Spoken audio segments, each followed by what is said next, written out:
ACTA, Accord commercial anti-contrefaçon. L'appellation est trompeuse.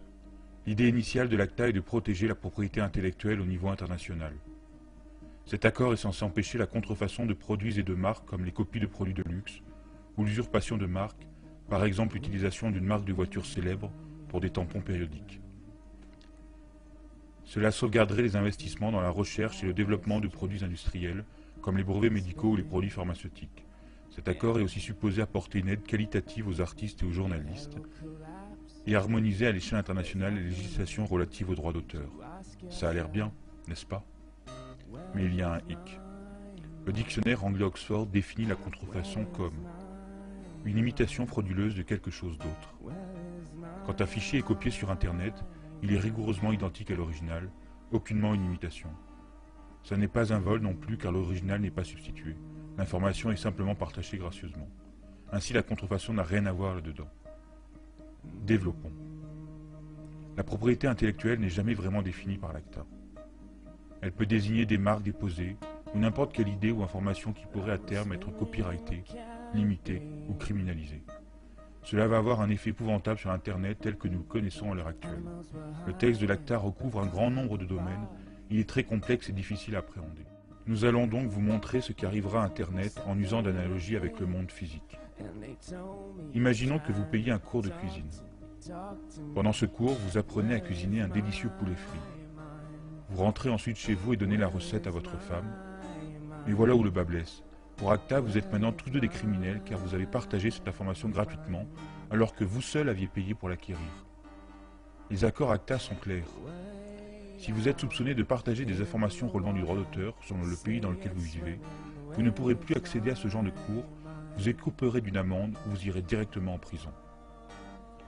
Vous vous dites que probablement personne ne découvrira que vous avez partagé le secret du poulet frit dans la sphère privée. Vous avez raison, avec la loi actuelle, personne ne le découvrirait. Mais ACTA s'y attelle par une surveillance excessive. Toutes vos communications seront enregistrées, et pas seulement les vôtres. Celles de votre famille, de vos amis, tous seront observés par précaution. Bien sûr, vous n'avez pas besoin de vie privée, de droits civiques ou de liberté, parce que vous n'avez rien à cacher, n'est-ce pas? Maintenant que vous connaissez le principe, regardons comment il sera appliqué à Internet lorsque l'ACTA prendra effet. Imaginez votre connexion Internet comme un tapis roulant, circulant dans les deux sens. Le long de ce tapis roulant, des paquets de données vont et viennent, sortant ou entrant dans votre ordinateur. Avec l'ACTA, les FAI, les fournisseurs à qui vous payez un accès à Internet, seront forcés d'ouvrir et d'inspecter chaque paquet que vous recevez ou envoyez pour y chercher d'éventuelles données copyrightées.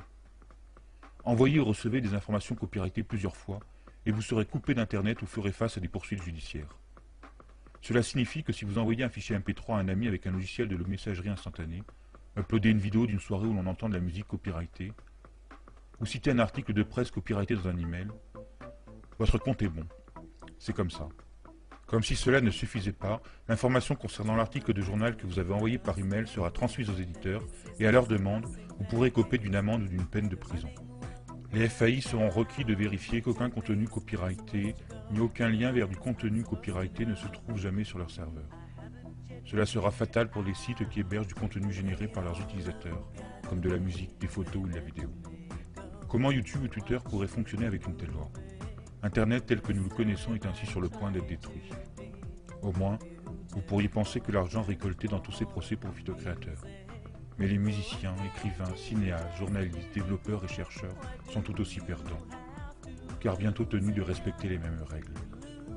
Les idées ainsi protégées ne pourront pas être reprises, approfondies ou prolongées. Même des bouts de phrases pourront être copyrightés et soumis à restriction. L'accord dans son ensemble ne profite qu'à une petite fraction de l'industrie, la fameuse mafia des contenus. Les compagnies comme la RIAA et la MPAA, qui ont tenté depuis longtemps de résoudre le problème Internet, qui menace leur modèle économique obsolète. ACTA est le résultat de leur action de lobbying auprès des gouvernements qui participent aux négociations. La dernière fuite du document officiel indique que toutes les techniques pour contourner les filtres de contenu et l'infrastructure de blocage seront ainsi déclarées illégales. Le pire dans cette histoire est que tout se fait sous le manteau. Si vous êtes européen, cet accord est élaboré par des individus que personne n'a élus. Vous avez déjà vu où cela a mené YouTube? Des vidéos sont bloquées dans certains pays. Cette protection obsessionnelle contre la copie est également un bon moyen de supprimer les informations dites gênantes. Une fois que tous les filtres internet et les techniques de blocage seront en place, toutes les informations identifiées comme copyrightées pourront être supprimées. Peut-être votre blog critique ou votre compte Twitter, ou la vidéo que vous avez faite sur les élections truquées ou des catastrophes écologiques, ou même les photos de vos chatons. Ok, peut-être pas de vos chatons. À moins que vous ne dessiniez le logo de Coca-Cola sur leur fourrure. Tout cela semble incroyable pour quiconque aurait jeté ne serait-ce qu'un coup d'œil à la façon dont Internet fonctionne. Mais souvenez-vous, ceux qui travaillent sur cet accord n'ont peut-être aucune idée de ce qu'est Internet. Dès que le traité sera signé, leurs règles devront être appliquées. Les conséquences que nous aurons affrontées sont les suivantes.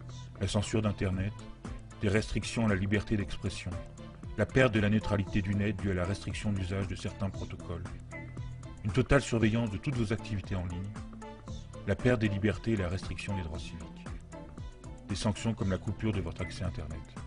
Et nous n'obtiendrons rien. Le temps est venu d'agir pour Internet. Googleisez Acta.